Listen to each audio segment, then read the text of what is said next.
You're listening to a 3CR podcast created in the studios of independent community radio station 3CR in Melbourne, Australia. For more information, go to allthews.3cr.org.au. But you also had people that were very fine people. Very fine people on both sides. And the aliens would mind meld and give them the technology. They're bad aliens. So are you surprised that Nazis were influenced by demons? No, if demons are real, I would definitely think they'd be on the side of the Nazis. Yeah. McDonald's is connected to the Clintons.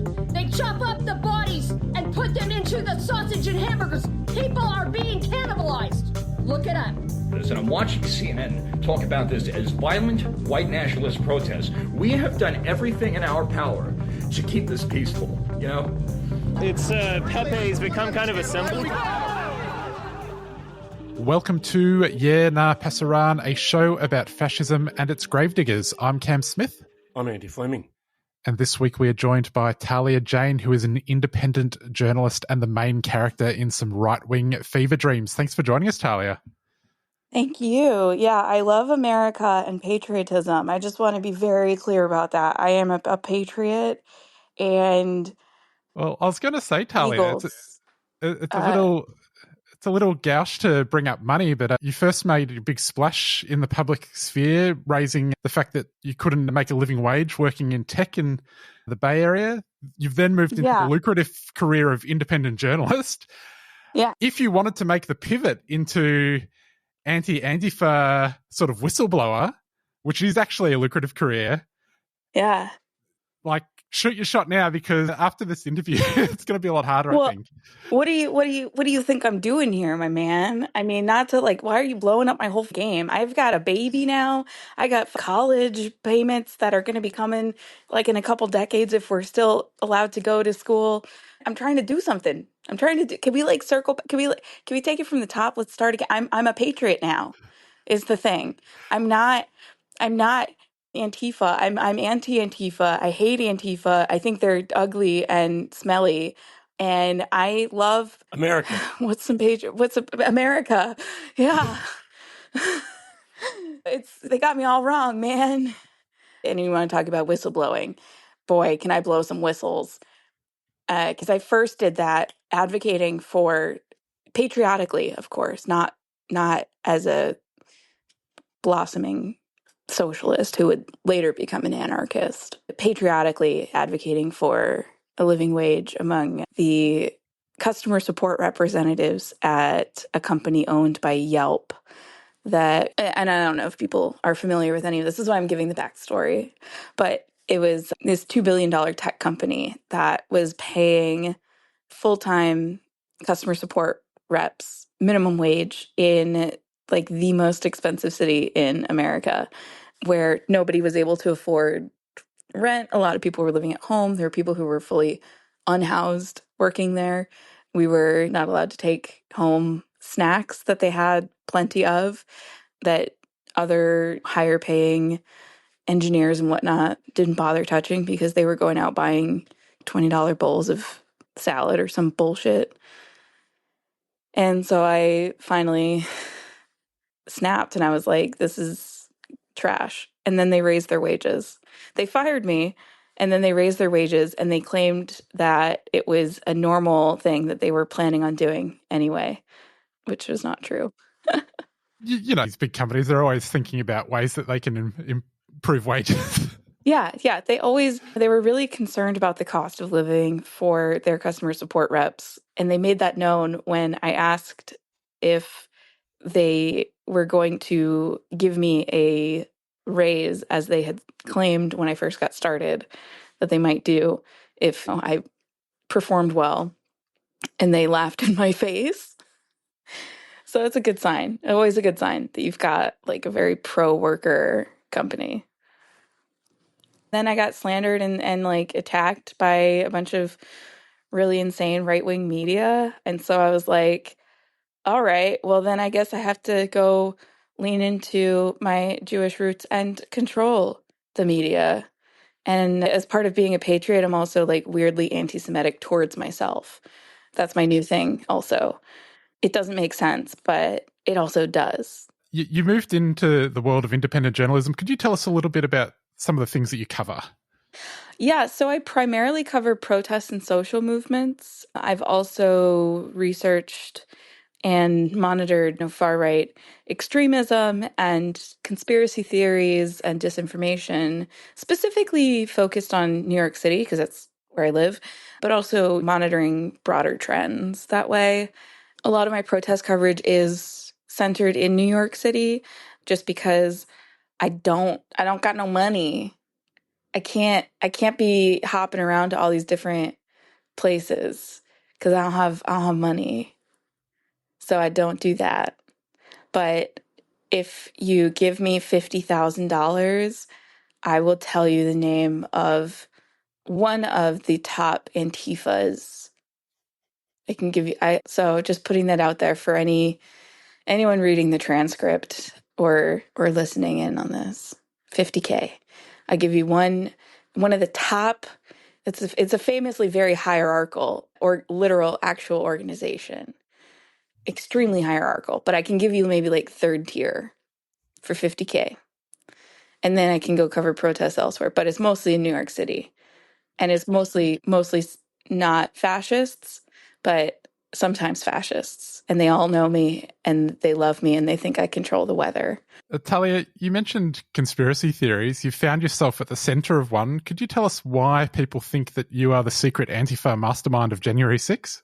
Oh, because I totally am, obviously, because it makes so much more sense that a bunch of Trump supporters emptied out all of their savings to travel to the nation's capital to punch cops and smash windows and scream about 1776 because my boobies are so attractive and I entranced people and I tricked all of them, thousands of them, into trying to overthrow the government in support of Donald Trump, who is, I'm not going to name the tier, but definitely in the Antifa organization, if you catch my drift.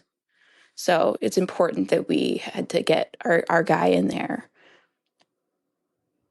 And that, no, but seriously, being a reporter, I had covered the previous protests in DC, following calls from local, like Black Lives Matter groups asking for people to come help support and defend and protect DC from these big protests. So I was there in November covering the Million MAGA March, and then in December covering the 10 Million MAGA March.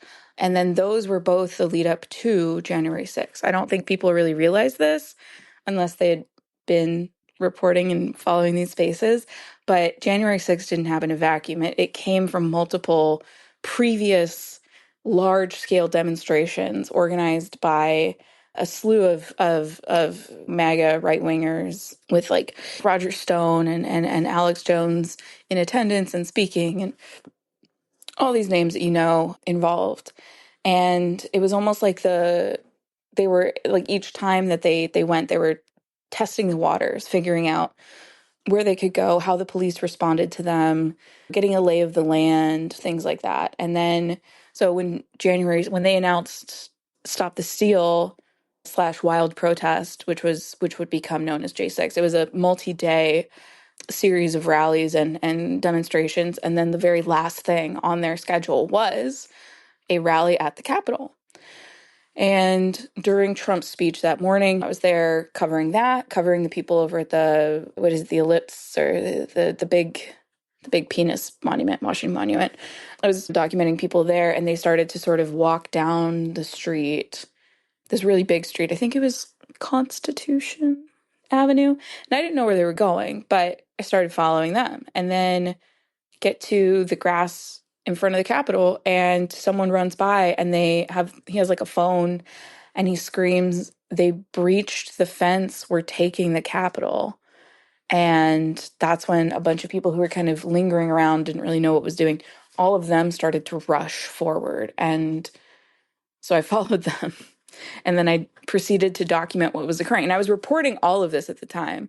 I also reported out prior to that Proud Boys were self-identifying with orange beanies or armbands. Like that was their color because they were told to not be there in Proud Boy colors. And I was also told that they were having lunch near the Capitol. And I reported all of this out. And then I'm reporting on the ground. I'm filming these like insane brawls that people are having, like with the police line that's forming at the rotunda. And I'm pushing all this out. There's so many people there that I can't really push any footage of what's happening. I can only push out a couple of posts about like, I'm here and like, this is what the cops are using. It wasn't until after that I was able to give like a rundown of like what I witnessed. But like, I saw all of this. I documented all of it as press. And I've been very public and straightforward about all of that. The only thing that they're freaking out about is that I was wearing a Trump beanie.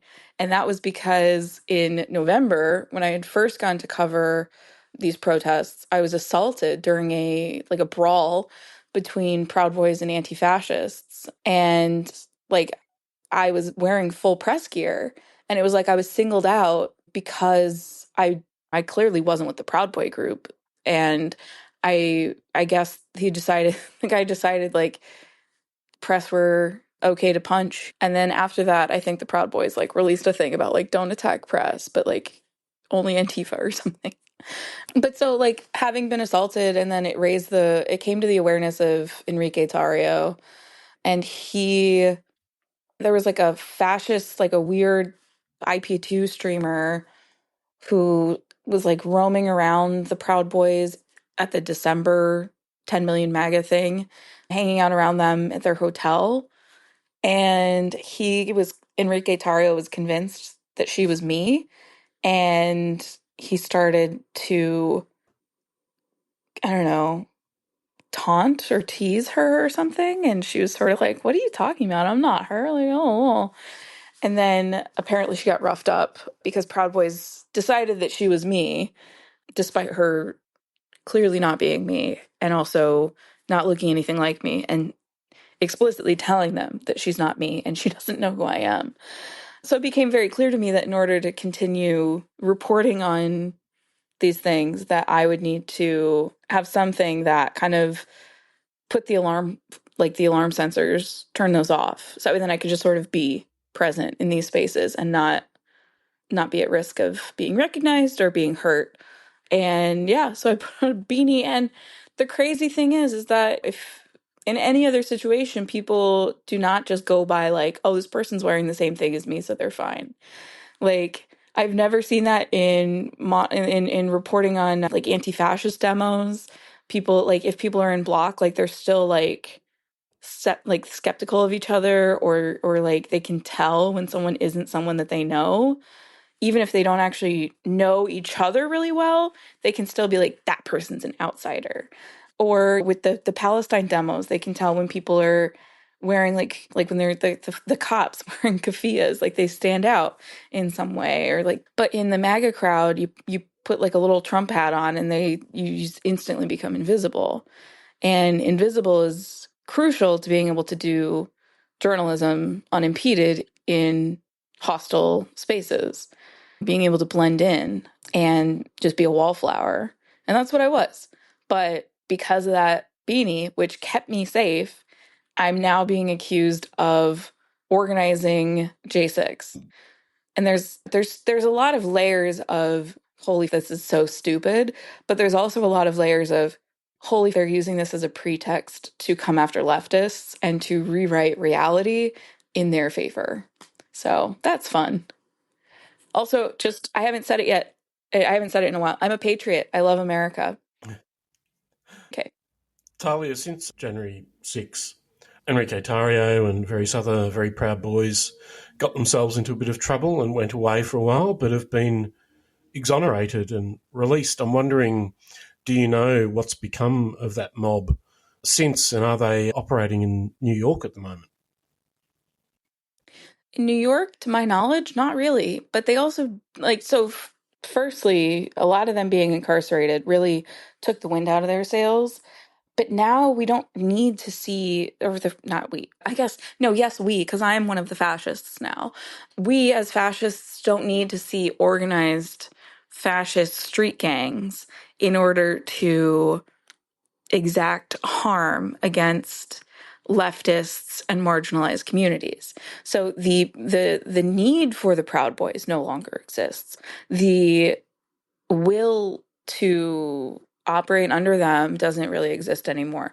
I'm not sure entirely why, but it's like a lot of infighting, a lot of just downtime. They're a lot more like sluggish now. A lot of these guys that joined the Proud Boys got into it for like the drinking, the drug use, the like slovenly, like heart disease type of time. They're not like pumping iron and like trying to engineer themselves to live forever. They got into it for that really like the gross like tourist stereotypes of Americans. Like that's their version of patriotism. And it's also mine. I love chili hot dogs because I'm a patriot now. I have heard us is recruiting, so Yeah, like that's where they're going, right? They don't, I mean, some of them like I don't think they would be able to do it regardless, but like we don't need to see like these specific extremist groups because they have successfully raised the temperature across the board. So that way then your average Trump supporter at this point is not someone who in 2016 he's just got some interesting ideas, or I'm just tired of the Democratic establishment. Like the temperature has been raised where transphobia is more commonplace, it's more casual, it's more normalized. And the guy that got that really bad neck injury is really like a big part of that, of normalizing and rationalizing all of these like really extreme, bigoted, fascist ideas. So we don't need to see the Proud Boys. Even if they do show up, it's really almost just like for the flair of it. It's just for like the show.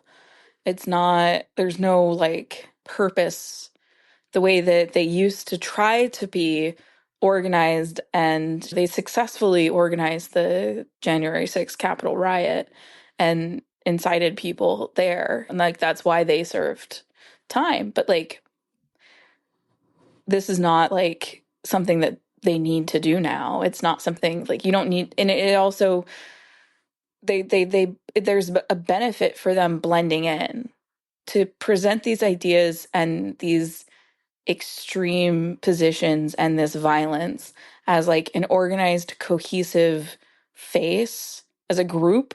It allows for us to isolate them as other.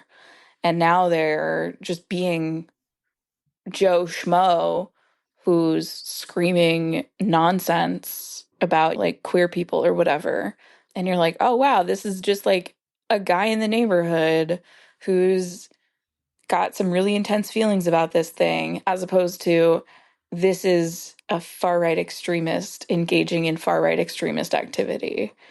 Like it's harder to other them, which makes it harder to other their extreme ideas, which have become a lot more normalized. So, Talia, some of these extreme ideas we've just discussed, these conspiracy theories that you control the weather and that you're at the center of all things evil, these are things that have been sort of put out there over the years by some kind of out there people who now have a seat at the table at the White House, which is a little bit scary. What did you make of the Antifa round table? It was honestly hilarious to see who was so excited about getting paid to be there. Like, there are TPUSA people who are like just big, starry-eyed, like, oh man, my paychecks are paying off finally. And it's just like so transparently in the vein of tell a lie, often enough, it'll become the truth. It's foolish and embarrassing that these are the people that are like being tapped to have any sort of say in the country, but it's also completely in line with this administration. It's not, I feel like if you talk to anybody in any even quasi-leftist space in the country, it's this sense of like, this is crazy and also completely predictable. This is completely on brand. And that's because this is what they've been like working towards. And this is what they have promised that they would do, is that they would go after leftists. They would go after like blue state attorneys general, sorry. and they have made very clear that they're going to manufacture proof in any way possible. And it's been pretty reminiscent of seeing a lot of like the Hasbara propaganda from Israel that sort of like takes something that's truthful and then just completely fix it into nonsense that satisfies like their need for some kind of propaganda. It feels very much like that, where it's like, I covered January 6th in disguise to protect my safety because I organized this and brought people with me to trick patriots in order to help Trump for some reason. But all you need to know is that I was there deceptively and therefore I should be criminalized. And they're going to push that really, really hard until they can convince people, they can find an angle to convince people to buy into it who are not themselves necessarily fascist or would identify necessarily as fascist. And so I think and of course they're going after people who they make a big show about the word communism. And then you ask someone like what they think about free buses and they're like, sounds great to me. It's creating a boogeyman and they're creating pretexts. And I think that again, like the running theme for this administration is, holy shit, these people are so dumb, but also in power and can cause a really significant amount of harm. So yeah, it's like doom spiral. It's like you doom spiral, but also you're laughing. What I mean? It's like an acid trip that's like teetering on the edge of being really bad. Talia, but I don't do drugs because I'm a patriot. Talia, you've also recently witnessed Zoran Mamdani become the potential mayor of New York. What do you make of that situation, and to what extent do you think it reflects any kind of resistance to this emergent fascism? Well, obviously, as a patriot, this is someone who paid migrants to vote for him. And the truth will come out. We just have to trust the storm and vote for the guy that harasses homeless people on the subway in a red beret in the meantime. No, I think it's very clear. Like, Zoran has a very distinct style that like stands out just like inherently, because there's like a lot of, we are so badgered by politicians who there's no authenticity or earnestness to it. And you can have your opinions on what his politics are, but if you actually just like notice how he addresses things, it ends up being very compelling for people. And the things that he has promised to do are very achievable. And were done not that long ago, or we've had pilots for these things. So they're not pie in the sky ideas. And it ends up being very clarifying, or like it clears the air a lot in a situation that the Adams administration, I don't want to get too like niche, whatever, but like the current mayor is such a shitbag that like day one of his administration, he called the cops on people arguing on the sidewalk. And then day two, he did a tour of a neighborhood in Queens where there was like an anti-Rittenhouse protest that he used to be like, this is why we need more cops. And he's peddled like right-wing disinformation and propaganda about like outside agitators and all this other bullshit. And he's obviously done all this scummy, awful shit So it's like any level of paying attention to Eric Adams, it's just like acute like political deception and divisiveness and that slimy, weaselly, like gross, like club promoter type of energy. And then like Zohran comes in and is like, we can make the buses free if we want to. And you're just like, oh shit, are you serious? And he's like, yeah, it's like really easy. And you're like, oh my God, you can, and they're like, we can freeze rent stabilized units. And you're just like, what? You're going to do what? And he's like, yeah, literally the mayor before this kept the rent frozen for like his whole term as mayor. It's just this last guy who keeps on raising it like a maniac. And people are just like, whoa, wait, it could be easy. It doesn't have to be this weird, insane bullshit that like we've been getting subjected to. So, and it's also one of those things where it's like you say the word socialism and people go, ah, but then you actually talk about socialist ideas and people are like, oh, that makes sense. Actually, weird. Like that actually sounds better than what we're dealing with right now. So yeah, I think that I don't know that it's necessarily a response to Trump. It very well could be. But I think it's a response to Eric Adams being so of the Democratic establishment, being very corrupt and claiming to be a Democrat while advocating for right-wing things and platforming right-wing rhetoric and propaganda. And then you've got this guy coming in being like, what if we were just normal? And people are very enthusiastic for that. It's the same way that we saw like with Kamala's campaign early on before they shot themselves in the foot. They were like, oh, those other guys are weird. And people were like, yes, say it like it is. And then they were like, actually, we need to campaign with Liz Cheney. And then they blew up. But like you saw that momentum, that enthusiasm for them on the national stage when they were offering to be these voices of just like, it can just be regular. It doesn't have to be like, we don't have to manufacture mealy-mouthed support for terrible things. Like, we don't have to worry about those big money donors. Like, we can just be decent people. And people went crazy for that. So I think, yeah, I think that's my thoughts. And I think also, I think he's in a good position to win in November, which makes some of the choices that he makes now can be sort of like, who are you trying to pitch this to? Because you can win. But he has this politic of like a big tent, like very kumbaya, like city for everyone type of thing, where he's trying to like cool the temperatures of everything.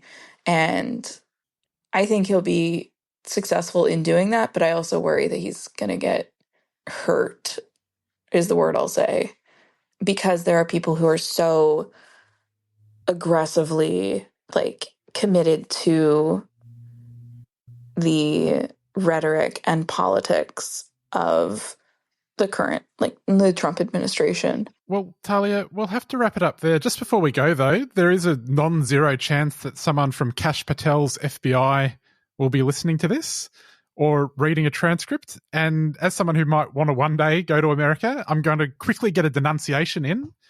Speaking of socialists, there is a group in Australia called the National Socialist Network. They wear all black. It sounds a little Antifa to me. That sounds disgusting. That sounds so anti-patriotic. I will give them a quick condemnation. If they ever try to go to America, stop them at the border. Thank you, Mr. FBI man. And Talia, thank you. If people want to find you, you're on Blue Sky at Talia Jane, and people can also find your Patreon. Look up Talia Jane there. Thanks for coming on. Thank you. And also, what's the phrase? God bless America is the thing also. Important people know that. Kash Patel's FBI. Well, Andy, that's our show. We'll catch you next week. Yep. God bless America. Keffiyehs are Palestinian scarves, and they're a symbol of support for justice for the Palestinian people. From the traditional black and white keffiyeh to an array of modern designs, explore the range and order online or drop by 3CR during business hours. Wear your support for the rights of Palestinians. Go to keffiyehs.org.au, that's KUFIYAS.org.au. A 3CR supporter.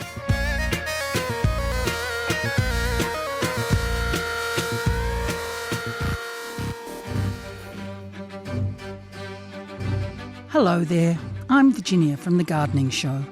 What if there was a viable solution to climate change? Treasured Perennials Nursery are sponsoring a screening of Kiss the Ground documentary, exploring how, through our soils, we can stabilise the Earth's climate, restore lost ecosystems and provide future food security. A mini event with stalls, demonstrations and a Q&A session. It's going to be at Ferny Creek Horticultural Society, which is in Hilton Road in Sassafras, on November the 15th, 11:30 to 4 p.m. Tickets will be $15.50 through Try Booking. Head to trybooking.com and search for Kiss the Ground. All proceeds, of course, are donated to 3CR. Treasured Perennials Nursery is a 3CR supporter and regularly appear on The Gardening Show.